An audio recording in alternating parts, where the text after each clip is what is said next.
ನಮಸ್ತೆ. ನಮಸ್ತೆ. ನಿಮ್ ಹೆಸರು ನಿಮ್ ಪರಿಚಯ ಮಾಡ್ಕೊಡಿ. ಈ ಕಲ್ಲಂಗಡಿ ಹಾಕಿದೀರಾ? ನಮ್ಮ ಹೆಸರು ನಾರಪ್ಪ ಅಂತ ಹೇಳಿ. ಓಕೆ. ಮಲ್ಲಾಪುರ. ನಾವು ಬೇಸಿಗೆ ಟೈಮಲ್ಲಿ ಇದನ್ನ ಬೆಳಿತೀವಿ. ಬೇಸಿಗೆ ಟೈಮಲ್ಲಿ ಈ ಮೆಕ್ಕೆಜೋಳ ಕಟಾವ ತಕ್ಷಣ ಈ ಕಲ್ಲಂಗಡಿ ಹಾಕಿ ಕಲ್ಲಂಗಡಿ ಬೆಳಿತೀವಿ. ಎಷ್ಟು ಎಕರೆ ಇದೆ? ಈಗ 6 ಎಕರೆಲ್ಲಿ ಇದೆ. 6 ಎಕರೆ. ಯಾವ್ದು ಕಂಪನಿ ಇದೆ? ಇದು ಮೆಲೋಡಿ ಅಂತ ಹೇಳಿ ಕಂಪನಿ. ಮೆಲೋಡಿ ಬೀಜ. 2 ಟೈಮ್ ಇದನ್ನೇ ಬೆಳಿತೀವಿ. 2 ಟೈಮ್. ಎಷ್ಟು ವರ್ಷದಿಂದ ಬೆಳಿತೀರಾ ಆಲ್ರೆಡಿ? ನಾವು 3 ವರ್ಷದಿಂದ ಬೆಳಿತಾ ಇದೀವಿ. 3 ವರ್ಷದಿಂದ. ಈಗ ನೀವು ಬೇಸಿಗೆಯಲ್ಲಿ ಹಾಕಿದ್ದು ಇದನ್ನ ಹಾಕ್ತೀರಾ ಕಲ್ಲಂಗಡಿ? ಬೇಸಿಗೆಯಲ್ಲಿ ಅಂತಂದ್ರೆ ನಮಗೆ ಮಳೆಗಾಲದಲ್ಲಿ ಇದು ನಮಗೆ ಹೂ ಸೆಟ್ಟಿಂಗ್ ಆಗೋದು ಸ್ವಲ್ಪ ಕಡಿಮೆ ಇರುತ್ತೆ. ಓಕೆ. ಅದಕ್ಕೆ ನಾವೇನ್ ಮಾಡ್ತೀವಿ ಅಂದ್ರೆ ಬೇಸಿಗೆಯಲ್ಲಿ ಈಟ್ ಇರುತ್ತಲ್ಲ, ಈಟಿಗೆ ಚೆನ್ನಾಗಿ ಸೆಟ್ ಆಗುತ್ತೆ ಹೂವು. Okay okay. ಮೆಕ್ಕೆಜೋಳ ಕಟಾವ್ ಮಾಡ್ಬಿಟ್ಟು ಈ ಕಲ್ಲಂಗಡಿ ಬೆಳಿತೀವಿ. ಈ ಯಾವ ತಿಂಗಳಲ್ಲಿ ನಾಟಿ ಮಾಡ್ತೀವಿ? ಯಾವ ತಿಂಗಳಲ್ಲಿ ಬೇಕಾದ್ರೂ ಮಾಡ್ಬೋದು, ಅದೇನಿಲ್ಲ. ಡಿಸೆಂಬರ್ ತಿಂಗಳಲ್ಲಿ, ನವೆಂಬರ್ ಅಲ್ಲಿ ಮಾಡಿದ್ರೆ ಒಳ್ಳೇದು. ಸ್ವಲ್ಪ ಈಲ್ಡ್ ಕಡಿಮೆ ಆಗುತ್ತೆ ಅವಾಗ. ನಾವು ಸ್ವಲ್ಪ ನವೆಂಬರ್ ಅಲ್ಲಿ ಮಾಡಿದ್ವಿ, ಸ್ವಲ್ಪ ಈಲ್ಡ್ ಕಡಿಮೆ ಐತೆ. ನವೆಂಬರ್ ಡಿಸೆಂಬರ್ ಜನವರಿಯಲ್ಲಿ ಮಾಡಿದ್ರೆ ಒಳ್ಳೆ ಈಲ್ಡ್ ಬರುತ್ತೆ. ಹೌದಾ? ಚೆನ್ನಾಗಿರುತ್ತೆ, ಒಳ್ಳೆ ರೇಟ್ನು ಸಿಗುತ್ತೆ. ನೀವು ಡಿಸೆಂಬರ್ ಅಲ್ಲಿ ಹಾಕಿದ್ರೆ ಎಷ್ಟು ತಿಂಗಳಿಗೆ ಬರುತ್ತೆ ಇದು? 70 ದಿನ. ನಾವು ಬೀಜ ನಾಟಿ ಮಾಡಿ 70 ದಿನಕ್ಕೆ ಬಂದ್ಬಿಡುತ್ತೆ.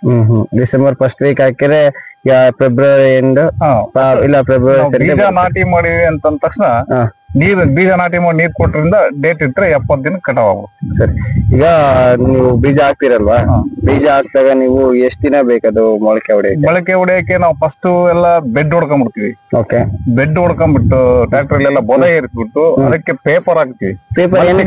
ನಾವು ಅದು ತೇವಾಂಶ ಕೊಡುತ್ತೆ, ಮತ್ತೆ ಕಳೆನೂ ಕಡಿಮೆ ಆಗುತ್ತೆ. ಆಮೇಲೆ ಫಸ್ಟ್ ಎಲ್ಲ ಬೆಡ್ ಹೊಡೆದ್ಬಿಟ್ಟು ಲ್ಯಾಟ್ರಲ್ ಎಳ್ದ್ಬಿಡ್ತೀವಿ. ಈ ತರ ಒಳಗೆಲ್ಲ ಒಳಗಡೆ ಇದೆ ಡ್ರಿಪ್ ಈ ತರ ಎಲ್ಲ ಡ್ರಿಪ್ ಎಳ್ದ್ಬಿಟ್ಟು. ಓಕೆ.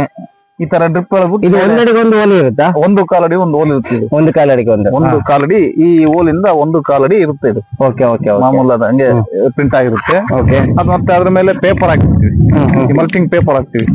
ಆ ಪೇಪರ್ ಹಾಕೋದ್ರಿಂದ ಕಳೆ ಕಡಿಮೆ ಆಗುತ್ತೆ. ಓಕೆ. ತೇವಾಂಶನ ಹಿಡಿದಿಟ್ಟಿರುತ್ತೆ, ಒಳಗೆ ಇರುತ್ತೆ ಹಸಿ. ನಾವ್ ಎಷ್ಟು ಬೇಕಷ್ಟು ನೀರ್ ಬಿಟ್ಕೊಟ್ರು ಮೇಂಟೆನೆನ್ಸ್ ಆಗುತ್ತೆ ಅದು. ಸರಿ. ನೀವು ಎಷ್ಟು ದಿನಕ್ಕೊಂದ್ಸರಿ ನೀರ್ ಬಿಡ್ತಾ ಹೋಗ್ತೀರಾ? ನಾವು ಸ್ಟಾರ್ಟಿಂಗ್ ಎಲ್ಲ ಒಂದು ಅರ್ಧ ಗಂಟೆ 1/4 ಗಂಟೆ ಬಿಡ್ತೀವಿ. ಬೆಡ್ ಎಲ್ಲ ಪೂರ ನೆನೆಸ್ಬಿಡ್ಬೇಕು. ಬೀಜ ನಾಟಿ ಮಾಡೋದಕ್ಕಿಂತ ಮೊದ್ಲೇ ಎಲ್ಲ ನಾಟಿ ಮಾಡಿದ ತಕ್ಷಣ ಬೆಡ್ಡಿಂದ ಕಡಿ ಬರಂಗ್ ಬಿಟ್ಬಿಡ್ಬೇಕು ನೀರು. ಸರಿ. ಆಮೇಲೆ ಅದಾದ ತಕ್ಷಣ ಅರ್ಧ ಗಂಟೆ ಹುಟ್ಟುತ್ತ ಬೀಜ ಅರ್ಧ ಗಂಟೆ ಬಿಟ್ಕೊಂಡ್ ಬರ್ಬೇಕು. ಒಂದು 40 ದಿನ ಅರ್ಧ ಗಂಟೆ ಬಿಟ್ಕೊಂಡ್ ಬಂದ್ಮೇಲೆ 40 ದಿನದಿಂದ ಅರ್ಧ ಗಂಟೆ ಮತ್ತೆ 3/4 ಗಂಟೆ ಮಾಡ್ತೀವಿ. 3/4 ಗಂಟೆ ಮಾಡಿದ ತಕ್ಷಣ ಮತ್ತೆ ಕಾಯಿ ಸ್ವಲ್ಪ ಬಿಟ್ಟು ಸೈಜ್ ಆಯ್ತು ಅಂದ ತಕ್ಷಣ 1 ಗಂಟೆ ಮಾಡ್ತೀವಿ. 1 ಗಂಟೆ. ಇನ್ನು ಸ್ವಲ್ಪ ಸೈಜ್ ಆಯ್ತಪ್ಪ ಅಂದ್ರೆ 1.5 ಗಂಟೆ ಮಾಡ್ತೀವಿ. ಆಮೇಲೆ ಫುಲ್ 45 50 ದಿನದ ಮೇಲ್ಗಡೆ 1.5 ಗಂಟೆ 2 ಗಂಟೆ ನೀರ್ ಕೊಟ್ಕಂತ ಬರ್ಬೇಕು ಡೈಲಿ. ಈಗ ಅದು ಮೇನ್ ಲೈನ್ ಅಲ್ಲ, ಇದು ಮೇನ್ ಲೈನ್ ಮಾಡ್ಬಿಡ್ತೀವಿ. ಮೇನ್ ಲೈನ್ ಮಾಡ್ಬಿಟ್ಟು ಈ ಕಡೆ ಡಿವೈಡ್ ಮಾಡ್ತೀವಿ. ಈ ತರ ಈ ಕಡೆ ಮತ್ತೆ ನೀರು ಈ ಕಡೆ ಹೋಗ್ತಾ ಇರುತ್ತೆ ಎಲ್ಲ. ಈ ಟೈಪ್ ಶಾಲೆಗೆ ಈ ಕಡೆಗೆ ಒಂದು ವಾಲ್, ಆ ಕಡೆಗೆ ಒಂದು ವಾಲ್. ಮೇನ್ ವಾಲ್ಗಳು ಮಾಡ್ಕೊಂಡ್ಬಿಡ್ತೀವಿ ಎಲ್ಲಿ ಬೇಕು ಅಲ್ಲಿಗೆ. ಮೇನ್ ವಾಲ್ ಮಾಡ್ಬಿಟ್ಟು ಬಿಟ್ಬಿಡೋದು ನೀರ್ ಮೇಲೆ. ಈಗ ಬೀಜ ಹಾಕಿ ಎಷ್ಟು ದಿನಕ್ಕೆ ಅದು ಮೊಳಕೆ ಹೊಡೆಯುತ್ತೆ? ನಾವು ಬೀಜ ನಾಟಿ ಮಾಡಿ 5 ದಿಂದ 6 ದಿನಕ್ಕೆ ಮೊಳಕೆ ಮೇಲಕ್ ಕಾಣ್ತಾ ಇರುತ್ತೆ. ಓಕೆ. 8 ದಿನಕ್ಕೆಲ್ಲ ಫುಲ್ ಕಡಿ ಬಂದ್ಬಿಡುತ್ತೆ. 8 ದಿನಕ್ಕೆ 8 ದಿನ ಕಡಿ ಬಂದ್ಬಿಡುತ್ತೆ. ಆ ಟೈಮಲ್ಲಿ ಸ್ವಲ್ಪ ನೀರ್ ಜಾಸ್ತಿ ಕೊಟ್ರೆ ಒಳ್ಳೇದೇ? ಜಾಸ್ತಿ ಕೊಡಬಾರ್ದು ಅವಾಗ, ಸ್ವಲ್ಪ ಕಡಿಮೆನೇ ಇರ್ಬೇಕು. ಶೀತಕ್ಕೆ ಬೇಗ ಮೊಳಕೆ ಹೊಡೆಯೋದಿಲ್ಲ. ಒಂದ್ಸರಿ ಬೆಡ್ ನೆನ್ಸಿದ್ಮೇಲೆ ಡೈಲಿ ಒಂದು 10 ನಿಮಿಷ 1/4 ಗಂಟೆ ಬಿಡ್ತಾ ಇರ್ಬೇಕು ಅದು ಮೇಲಕ್ ಬರೋ ತನಕ. ಮೇಲಕ್ ಬಂದ ಮೇಲಿಂದ 1/4 ಗಂಟೆ, ಮತ್ತೆ ಸ್ವಲ್ಪ ಸಸಿ ದೊಡ್ಡದಾದ್ಮೇಲೆ ಮತ್ತೆ ಅರ್ಧ ಗಂಟೆ. ಈ ತರ ಅಂತ ನೀರ್ ರೈಸ್ ಮಾಡ್ಕೊಂತ ಬರ್ತಾ ಇದೆ. ಈಗ ನೀವು ಎಷ್ಟ್ ದಿನ ಆದ್ಮೇಲೆ ಇದು ಹೂವಿ ಕೂತ್ಕೊಂತದೆ ಅಂತ ಹೇಳಿ? ಇದು ಎಂತ 30 ದಿನಕ್ಕೇನೆ ಹೂ ಚಾಲು ಆಗ್ಬಿಡುತ್ತೆ. ಇದು 30 ದಿನಕ್ಕ ಬೀಜ ನಾಟಿ ಮಾಡಿ 30 ದಿನದಿಂದ ಚಾಲು ಆಗ್ಬಿಡುತ್ತೆ. 40 ದಿನದೊಳಗೆ ಸೆಟ್ಟಿಂಗ್ ಆಗುತ್ತೆ. ಒಂದ್ 8 ದಿನ ತಗೊಳುತ್ತೆ. ಹೂ ಆದ್ಮೇಲೆ ಒಂದ್ 8 ದಿನ ಸೆಟ್ಟಿಂಗ್. 8 ದಿನದೊಳಗೆ 40-45 ದಿನದೊಳಗೆ ಎಲ್ಲ ಸೆಟ್ಟಿಂಗ್ ಆಗ್ಬಿಡುತ್ತೆ. ಸ್ವಲ್ಪ ನಿಂಬೆ ಕಾಯ್ದಪ್ಪ ಆಗ್ಬಿಡುತ್ತೆ. ಅಲ್ಲಿಂದ ನೀರು ಸ್ವಲ್ಪ ರೈಸ್ ಮಾಡ್ಕೊಂತ ಈ ಸಾಲಿಬಾಲ್, ವಾಟರ್ ಸಾಲಿಬಾಲ್ ಗೊಬ್ಬರ, ಆಮೇಲೆ ಗ್ರೋತಿಗೆ ಟಾನಿಕ್, ಪ್ರತಿ ಒಂದನ್ನು ಅದಕ್ಕೆ ಏನೇನ್ ಬೇಕು ಅಂತಂತವಾಗಿ ಕೊಡ್ತಾ ಇರ್ತೀವಿ. ಈಗ ಯಜಮಾನ್ರೆ, ಇದಕ್ಕೆ ರೋಗ ಅಂತ ಏನಾದ್ರು ಕಂಡು? ರೋಗ ಸಾಕಷ್ಟು ರೋಗಗಳು ಇದಾವೆ. ನೀರು ಹೆಚ್ಚಿಗೆ ಮಾಡಿದ್ರು ರೋಗ ಜಾಸ್ತಿ ಆಗುತ್ತೆ. ಹೌದಾ? ಕಡಿಮೆ ಮಾಡಿದ್ರು ರೋಗ ಜಾಸ್ತಿ ಆಗುತ್ತೆ. ಅಂದ್ರೆ ಎರಡಕ್ಕೂ ಸಮವಾಗಿ ಕೊಡ್ತಾರೆ. ಎರಡಕ್ಕೂ ಸಮವಾಗಿ ಮೇಂಟೈನ್ ಮಾಡ್ಬೇಕು. ನೀವೀಗ ಎಷ್ಟು ಸರಿ ಔಷಧಿ ಹೊಡಿತೀರಾ? ಔಷಧಿ 8 ದಿನಕ್ಕೊಂದ್ಸಲಿ ಹುಟ್ಟು ಅಂತ ಚಾಲು ಮಾಡಿ ಹುಟ್ಟು ಬೀಜ ಹಾಕಿ 8 ದಿನದಿಂದಲೂ ಔಷಧಿ ಚಾಲು ಮಾಡ್ತೀವಿ. ಔಷಧಿ ಸ್ಟಾರ್ಟ್ ಮಾಡ್ತೀರಾ? ಮುಗಿಯತನ 70 ದಿನ ತನಕ 60 ದಿನ ತನಕ 60-65 ದಿನ ತನಕ ಔಷಧಿ ಹೊಡಿತಲೇ ಇರ್ಬೇಕು ಅದಕ್ಕೆ. ವೈರಸ್ ಬರುತ್ತೆ, ಮತ್ತೆ ಬೂದಿ ಬೀಳುತ್ತೆ, ಕೆಲವೆಲ್ಲ ಬಹಳ ರೋಗಗಳಿದಾವೆ. ಅವನ್ನ ನೋಡ್ಕೊಂಡು ಯಾವ ರೋಗ ಇದೆ, ಯಾವ ಕಂಪ್ನಿ ತಂದ್ರೆ ಒಳ್ಳೇದು, ಯಾವ ಔಷಧಿ ಬೇಕು ಅಂತ ಹೇಳ್ಬಿಟ್ಟು ಎಲ್ಲ ಹುಳ ಬೀಳುತ್ತೆ. ಆ ಹುಳಕ್ಕೂ ಎಲ್ಲದಕ್ಕೂ ಅದಕ್ಕೆ ಸರಿಯಾದ ಔಷಧಿ ತಗೊಂಡ್ಬಿಟ್ಟು ಮೇಂಟೆನೆನ್ಸ್ ಮಾಡಿ. ಇಂದ್ರಲ್ಲಿ ಜಾಸ್ತಿ ಯಾವ್ದು ರೋಗ ಜಾಸ್ತಿ ಕಂಟ್ರೋಲ್ ಬರಲ್ಲ ಅಂದ್ರೆ? ಕಂಟ್ರೋಲ್ ಬರೋದಿಲ್ಲ ಅಂತಂದ್ರೆ ನಮಗೆ ಇದು ಬೂದಿ ಬರಲ್ಲ. ಆಮೇಲೆ ಹಸುರೊಳ ಬಿದ್ರೆ ಅದನ್ನು ಕಂಟ್ರೋಲ್ ಮಾಡಕ್ ಆಗೋದಿಲ್ಲ. ವೈರಸ್ ಬಿದ್ರೆ ಅದ್ ಮಾಡಕ್ಕೆ ಆಗೋದಿಲ್ಲ. ವೈರಸ್ ಬಹಳ ರೋಗ. ಯಜಮಾನ್ರೆ, ಈಗ ಇದನ್ನ ನೀವು ಮೊದ್ಲಿಂದಾನೇ ಕಲ್ಲಂಗಡಿನೇ ಬೆಳಿತಿದ್ರೆ ಬೇರೆ ಬೆಳೆ? ಇಲ್ಲ, ಬೇರೆ ನಾವು ಈ 3 ವರ್ಷದಿಂದ ಚಾಲೂ ಮಾಡಿದೀವಿ. ಅಕ್ಕಪಕ್ಕ ಬೆಳೆಯರ್ ನೋಡ್ಕೊಂಡ್ಬಿಟ್ಟು ಅವ್ರು ಕೆಲವರು ಸಜೆಷನ್ ತಗೊಂಡ್ಬಿಟ್ಟು ಅವ್ರ ಸಜೆಷನ್ ಅಂತೆಲ್ಲ ನಾವು ಈಗ ಬೆಳಿತಿದೀವಿ. ಅಲ್ಪ ಸ್ವಲ್ಪ ಕಲ್ತಿದೀವಿ ಈಗ. ಯಜಮಾನ್ರೆ, ಈಗ ಕಲ್ಲಂಗಡಿನೇ ಹಾಕ್ಬೇಕು ಅಂತೇಳಿ ನೀವ್ ಯಾಕೆ ಅನ್ಕೊಂಡ್ರಿ?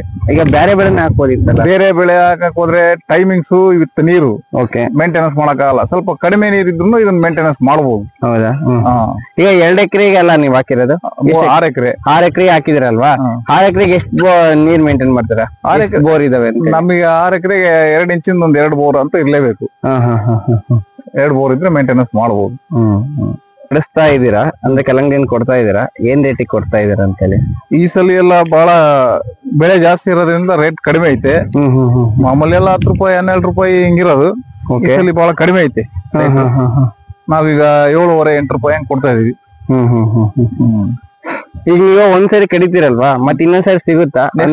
ಸೆಕೆಂಡ್ ಅಂತೇಳಿ ಈ ಸೈಜ್ ಎಲ್ಲ ಮತ್ತೆ ಸೆಕೆಂಡ್ ಅಂತ ಹೇಳ್ಬಿಟ್ಟು ಈ ತರ ಕಟ್ ಮಾಡ್ತಾರೆ. ಮತ್ತೆ ಇನ್ನೊಂದ್ 4-5 ದಿನ ಬಿಟ್ಟು ಅದನ್ನ 4-5 ದಿನಕ್ಕೆ ಬರುತ್ತಾ ಅದು? ಬರುತ್ತೆ. ಈಗೆಲ್ಲ ಇದು ಫಸ್ಟ್ ಕ್ವಾಲಿಟಿ. ಈಗ ಆಲ್ರೆಡಿ ಬಂದಿದೆ ಅಲ್ಲ, ಕಟ್ ಮಾಡಿರೋದು? ಕಟ್ ಮಾಡಿದಾರೆ ಈಗ ಅದನ್ನ. ಇದು ಆಲ್ರೆಡಿ ಈಗ ಬಂದಿದೆ ಎಲ್ಲ. ಎಷ್ಟೆಷ್ಟು ಬರ್ಬೋದು? ಇದೆಲ್ಲ 3 kg 4 kg 5 kg ತನಕ ಬರುತ್ತೀವಿ. ಇದೆ ಹಂಗು ಇದು. ಇದೀಗ ನೀವು ಈ ಇನ್ನೊಂದ್ ವಾರ ಬಿಟ್ಟು ಕಡಿತೀವಿ ಅಂದಾಗ, ಅಂದ್ರೆ ಹಣ್ಣು ತೆಗಿತೀವಿ ಅಂದಾಗ ನೀರನ್ನ ಕಮ್ಮಿ ಮಾಡ್ಬೇಕಾ, ಏನಾರು ಹೊಡಿಬೇಕಾ ಅಂತ ಯಾವ ತರ ಅಂತ? ಅದು ಇನ್ನೊಂದ್ ವಾರ ಬಿಟ್ಟು ತೆಗಿತೀವಿ ಅಂತಂದಾಗ ಔಷಧಿ ಕಮ್ಮಿ ಮಾಡ್ತೀವಿ. ಅವಾಗ ಔಷಧಿ ನಿಲ್ಸ್ಬಿಡ್ತೀವಿ. ಯಾವ ರೋಗನೂ ಇರೋದಿಲ್ಲಲ್ಲ. ನೀರ್ ಮಾತ್ರ ಕಂಟಿನ್ಯೂಸ್ ಕೊಡ್ಲೇಬೇಕು. ಕಟ್ಟಿಂಗ್ ಆದ್ಮೇಲೂ ಕಟ್ಟಿಂಗ್ ಆಗೋ ತನಕಲ್ಕು ಕೊಡ್ಬೇಕು, ಕಟ್ಟಿಂಗ್ ಆದ್ಮೇಲೂ ಕೊಡ್ಬೇಕು. ಹಂಗ್ ಕೊಡ್ತಾರೆ. ಮತ್ತೆ ಇನ್ನೊಂದ್ಸರಿಗೆ ನೆಕ್ಸ್ಟ್ ಸೆಕೆಂಡ್ ಇರೋದು ಅದು ಸ್ವಲ್ಪ ಸೈಜ್ ಆಗ್ಬೇಕಲ್ಲ, ಕೊಡ್ತಲೇ ಇರ್ಬೇಕು. ನೀವು ಒಂದ್ಸರಿ ತೆಗಿತೀರಾ, ಮತ್ತೆ 2ನೇ ಸರಿಗೆ ಮತ್ತೆ ಸಿಗುತ್ತೆ, ಮತ್ತೆ ಅದು ಸಿಗುತ್ತೆ, 2ನೇ ಸರಿಗೆ ಕ್ಲೋಸ್ ಆಗುತ್ತೆ. ಅಲ್ಲಿ ಕ್ಲೋಸ್ ಆಗುತ್ತೆ. ಲಾಸ್ಟ್ ಯಾವ್ದೋ ಸಣ್ಣದ ಇದ್ರೆ ಅದನ್ನ ನಂಗೆ ಉಂಡಿ ಕೊಟ್ಬಿಡ್ತೀವಿ ಹೊಲದ ಮೇಲೆ. ಈಗ ನೀವು 6 ಎಕರೆ ಹಾಕಿರಲ್ಲ, 1 ಎಕರೆಗೆ ಎಷ್ಟು ಬೀಜ ಬೇಕಾಗುತ್ತೆ? 1 ಎಕರೆಗೆ ಒಂದು 300 ಗ್ರಾಮ್ ಬೀಜ ಆದ್ರೆ ಸಾಕಾಗುತ್ತೆ. 300 ಗ್ರಾಮ್ ಬೀಜ. ಏನ್ ರೇಟ್ ಬೀಳುತ್ತೆ? ಒಂದ್ 25,000 ರೂಪಾಯಿ 28,000 ರೂಪಾಯಿ ಕೆಜಿ ಬೀಜ. ಅದು 28,000 ರೂಪಾಯಿ. 1 ಕೆಜಿ ಬೀಜ ಎಷ್ಟು ಎಕರೆಗೆ ಹಾಕ್ಬೋದು? 1 ಕೆಜಿ ಬೀಜ 300 ಗ್ರಾಮ್ ನಾವು ಎಕರೆ ಕಟ್ಟಿಗೆ ಲೆಕ್ಕ 3 ಎಕರೆ ಹಾಕ್ಬೋದು. 3 ಎಕರೆ. ನೀವು ಇದು 6 ಎಕರೆ ಇದೆಯಲ್ಲ, ಎಷ್ಟು ಕೆಜಿ ಬೇಕಾ? 2 ಕೆಜಿ ಬೀಜ ಹಾಕಿದ್ವಿ. 2 ಕೆಜಿ ಬೀಜ ಹಾಕಿದ್ರೆ ಅಂದ್ರೆ 1 ಎಕರೆಗೆ ಎಷ್ಟು ಬರುತ್ತೆ ಖರ್ಚು? ಖರ್ಚು ಎಕರೆಗೆ ಒಂದು 60,000 ರಿಂದ 70,000 ಬರುತ್ತೆ. ಯಾವ ಕಾಯಿಲೆ ಇಲ್ಲ ಅಂತಂದ್ರೆ. ಕಾಯಿಲೆ ಇದ್ರೆ ಅದ್ರ ಮೇಲ್ಗಡೆ ಹೋಗುತ್ತೆ. 80,000 ರಿಂದ 1 ಲಕ್ಷ ತನಕ ಹೋಗ್ಬಿಡುತ್ತೆ. ಈಗ ಇದು ಡ್ರಿಪ್ ಇಂದ ಮತ್ತೆ ಅದು ಎಲ್ಲದು ಟೋಟಲಿ ಸೇರಿಸಿ, ಎಲ್ಲ ಟೋಟಲಿ ಔಷಧಿ, ಬೀಜ, ಡ್ರಿಪ್, ಮಲ್ಚಿಂಗ್ ಪೇಪರ್, ಬೊದ ಹೊಡೆಯೋದು ಎಲ್ಲರೂ ಸೇರಿಸಿದ್ರೆ ಒಂದು 60,000 70,000 1 ಎಕರೆಗೆ ಬರುತ್ತೆ. ಇವತ್ತಿನ ಕಾಸ್ಟ್ಲಿ ಎಲ್ಲ 1 ಎಕರೆ 60,000 ರಿಂದ 70,000 ಬರುತ್ತೆ. 6 ಎಕರೆಗೆ ಎಷ್ಟು ಬರುತ್ತೆ? ಈಗ ನಮ್ದು ಹೆಚ್ಚು ಕಮ್ಮಿ 4.5 ರಿಂದ 5 ಲಕ್ಷ ರೂಪಾಯಿ ಖರ್ಚಾಗಿದೆ ಆಲ್ರೆಡಿ. ಈಗ ಎಷ್ಟು ಕಳ್ಸಿದೀರಾ? ನಾವು ಈಗ ಹೆಚ್ಚು ಕಮ್ಮಿ ಒಂದು 50 ರಿಂದ 60 ಟನ್ ಆಗ್ಬಹುದು ಅಷ್ಟೇನೆ. ಈಗ ಆಲ್ರೆಡಿ ಕಟ್ ಮಾಡಿದಾರೆ. 1-2 ಗಾಡಿ ಕಳಿಸಿದೀವಿ. 1 ಗಾಡಿ ಕಟ್ ಮಾಡ್ತಿದಾರೆ. ಈ ವರ್ಷದ ಲೆಕ್ಕದಾಗ ಎಲ್ಲ ಲಾಸ್ ಆಯ್ತು. ಸ್ವಲ್ಪ ಈಲ್ಡ್ ಇಲ್ಲ. ಈಲ್ಡ್ ಅಂದ್ರೆ ರೇಟ್ ಇಲ್ಲ. ಈಲ್ಡ್ ಅಂದ್ರೆ ಅದು ಎಕರೆಗೆ ಒಂದು 20 ಟನ್ ಬಿದ್ರೆ ರೈತರಿಗೆ ಒಂದು 10 ಟನ್ ಖರ್ಚಿಗೆ ಹೋದ್ರು ಒಂದು 5-6 ಟನ್ ಉಳಿಯುತ್ತೆ. ಒಂದು 10-12 ಟನ್ ಖರ್ಚಿಗೆ ಹೋದ್ರು ಮ್ಯಾಕ್ಸಿಮಮ್ ಒಂದು 20 ಟನ್ ಅಂತೂ ಬೆಳಿಬೇಕು 1 ಎಕರೆಗೆ. 20 ಟನ್ ಬೆಳೆದ್ರೆ ರೈತರಿಗೆ ವರ್ಕೌಟ್ ಆಗುತ್ತೆ. ಅದಕ್ಕಿಂತ ಕಡಿಮೆ ಬಂತಪ್ಪ ಅಂದ್ರೆ ಅದು ಮಾಡಿ ಹಾಕಿರೋ ಗಂಟಾಗುತ್ತೆ ಅಷ್ಟೇ. ರೇಟ್ 10 ರಿಂದ 12 ರೂಪಾಯಿ ಆದ್ರೂ ಸಿಕ್ಕರು ಒಂದ್ ಸ್ವಲ್ಪ ಮೇಂಟೆನೆನ್ಸ್ ಆಗುತ್ತೆ. 10 ಸಿಕ್ಕರೆ ಪೂರ ಲಾಸ್ ಆಗುತ್ತೆ. ಅದೇ ಲಾಸ್ ಆಗುತ್ತೆ. ಈಗ ಯಜಮಾನ್ರೆ, ಈಗ ನೀವು ಬೀಜ ತಂದು ಇದು ಏನ್ ಹೋಲ್ ಮಾಡಿದಿರಲ್ಲ, 1 ಅಡಿ 2 ಅಡಿ ಡಿಸ್ಟೆನ್ಸ್ ಅಲ್ಲಿ ಉರ್ತಿದೆ? ಎಷ್ಟು ಅಡಿ ಡಿಸ್ಟೆನ್ಸ್ ಅಲ್ಲಿ? 1.25 ರಿಂದ 2 ಅಡಿ ಬೀಜ ಉರ್ತೀವಿ. ಇದು 2 ಅಡಿ ಇದೆ. ಇದು ಇಲ್ಲಿಂದ ಆಲ್ರೆಡಿ 1 ಅಡಿ 2 ಅಡಿ ಇದೆ. 2 ಅಡಿ 1.25 ಅಡಿ 1.25 ಅಡಿ ಅಷ್ಟೇನೆ ಮಾಡಂತ ಇರಲ್ಲ. ಒಂದು ಡಿಸ್ಟೆನ್ಸ್ ಗೆ ಹೋಲ್ ಹೊಡ್ಕೊಂತ ಹೋಗೋದು. ಈಗ ನೀವು ಈ ಕಡೆಯಿಂದ ಈ ಕಡೆಗೆ ಎಷ್ಟು ಡಿಸ್ಟೆನ್ಸ್ ಇದೆ ಅಂತೇಳಿ? 6 ಅಡಿ ಡಿಸ್ಟೆನ್ಸ್ ಇರುತ್ತೆ. ಒಂದು ಬೆಡ್ ಇಂದ ಒಂದು ಬೆಡ್ಡಿಗೆ 6 ಅಡಿ ಡಿಸ್ಟೆನ್ಸ್. 6 ಅಡಿ. ಯಾಕೆ ಯಜಮಾನ್ರೆ ಆರಡಿ ಮಾಡ್ತಾರೆ? ಆರಡಿ ಬಳ್ಳಿ ಹೋಗ್ಬೇಕಲ್ಲ, ಈ ಬಳ್ಳಿ ಅಲ್ಲಿ ಹೋಗ್ಬೇಕು, ಆ ಬಳ್ಳಿ ಈ ಕಡೆ ಬರ್ಬೇಕು. ಅದಕ್ಕೋಸ್ಕರ ಆರಡಿ ಮಾಡ್ಲೇಬೇಕು. ಅದು ಗಾಳಿ ಬೆಳಕು ಬೇಕು ಅದಕ್ಕೆ. ಹತ್ತ ಹಾಕಿದ್ರೆ ಬರೋದಿಲ್ಲ. ಹಣ್ಣಿಗೆ ಏನಾರ ಸಮಸ್ಯೆ ಆಗ್ಬೋದಾ? ಏನಕ್ಕೆ? ಹಣ್ಣು ಏನಾರ ಕೊಳೆ ತರ ನೀರ್ ಜಾಸ್ತಿ? ಇಲ್ಲ ಆ ತರ ಏನಾಗಲ್ಲ. ಹಣ್ಣದು 70 ದಿನ 71 ದಿನ ಆದ ತಕ್ಷಣ ಟೈಮ್ ಸರಿಯಾಗಿ ಕಟ್ ಮಾಡಿದ್ರೆ ಏನ್ ಪ್ರಾಬ್ಲಮ್ ಏನಾಗಲ್ಲ. ಅದ್ರ ಮೇಲೆ ಪಟ್ಟಾದ್ರೆ ಹಣ್ಣು ಒಳಗಡೆ ಇರೋದಿಲ್ಲ. ಅದು ಎಲ್ಲ ನಾರಂಗ ಆಗ್ಬಿಡುತ್ತೆ. 75-80 ದಿನ ಕಟ್ ಮಾಡಿದ್ರೆ ಅದು ಓವರ್ ಆಗುತ್ತೆ. ಕಿತ್ ಮೇಲೆ ಬೇಕಾದ್ರೆ 8 ರಿಂದ 10 15 ದಿನ ಬೇಕಾದ್ರೆ ಇಟ್ಕೋಬಹುದು ಅದನ್ನ. ಒಳಗೆ ಇಡಕ್ ಆಗೋದಿಲ್ಲ. ಹೌದು ಯಜಮಾನ್ರೆ, ಈಗ ನೀವು ಈಗ ಕಲ್ಲಂಗಡಿ ಕಟ್ ಮಾಡಿಸಿದ್ರಲ್ಲ, ಮ್ಯಾಕ್ಸಿಮಮ್ ಎಷ್ಟು ಕೆಜಿ ತೂಕ ಬಂದ್ರೆ ಅದು? ನಮಗೆ 5 ರಿಂದ 6 ಕೆಜಿ ತೂಕ ಬಂದ್ರೆ ಈಲ್ಡ್ ಅಂತ ಅದು. ಓಕೆ. ಇದೆಲ್ಲ 4.5 ಕೆಜಿ ಬಂದ್ರೆ ಮಧ್ಯಮ. ಅದು ಮಧ್ಯಮ. ಅದ್ರ ಕೆಳಗೆ ಬಂತಂದ್ರೆ ಲಾಸ್ ಆಗುತ್ತೆ. ಏನ್ ಯಜಮಾನ್ರೆ ಇದು ಬಾಟ್ಲಿಯಲ್ಲಿ? ಇದೆಲ್ಲ ಏನ್ ಮಾಡಿದ್ವಿ ಅಂದ್ರೆ ಊಜಿಗೆ ರೆಡಿ ಮಾಡಿದ್ವಿ. ಊಜಿಗ? ಊಜಿ ಹುಳ ಅಂತ ಬರುತ್ತೆ. ಅದು ಬಂದು ಸಣ್ಣ ಸಣ್ಣ ಹುಳ ಇರುತ್ತೆ. ಆ ಸಣ್ಣ ಈಚಿದ್ದಾಗ ಆ ಈಚಿನ ಮೇಲೆ ಬಂದ್ ಕುತ್ಕೊಂಡ ತಕ್ಷಣ ತೂತ್ ಬಿದ್ಬಿಡುತ್ತೆ.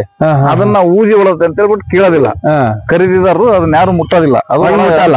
ಮುಟ್ಟಲ್ಲ, ಗಂಟಾಗ್ಬಿಡುತ್ತೆ. ಹಂಗಾಗಿ ಬಾಟ್ಲಿ ನಾವು ರೆಡಿ ಮಾಡ್ಬಿಟ್ಟು ನಾವು ಆಲ್ಟರ್ನೇಟ್ ಮಾಡಿ. ಅದೇ ನಾನು ಇದು ಆಲ್ರೆಡಿ ಅಂಗಡಿ ಸಿಗ್ತಲ್ಲ, ಅದನ್ನ ನೋಡಿದ್ದೀನಿ. ಅದು ಇದೆ, ಅದನ್ನು ಹಾಕಿದೀವಿ.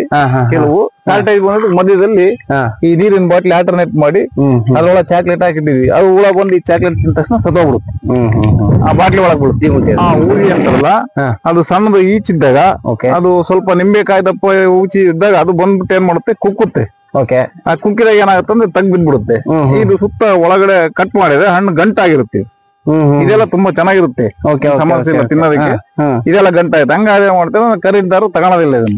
ಇದನ್ನ ತಗೊಂಡ್ರು ಅಲ್ಲಿ ಯಾರು ತಗೊಂಡ್ ಹೋಗೋರು, ಯಾರು ತಿನ್ನೋರು ತಗೊಂಡ್ ಹೋಗೋದಿಲ್ಲ. ಅದಕ್ಕೆ ಹೊಲದಲ್ಲೇ ಬಿಟ್ಬಿಡ್ತಾರೆ.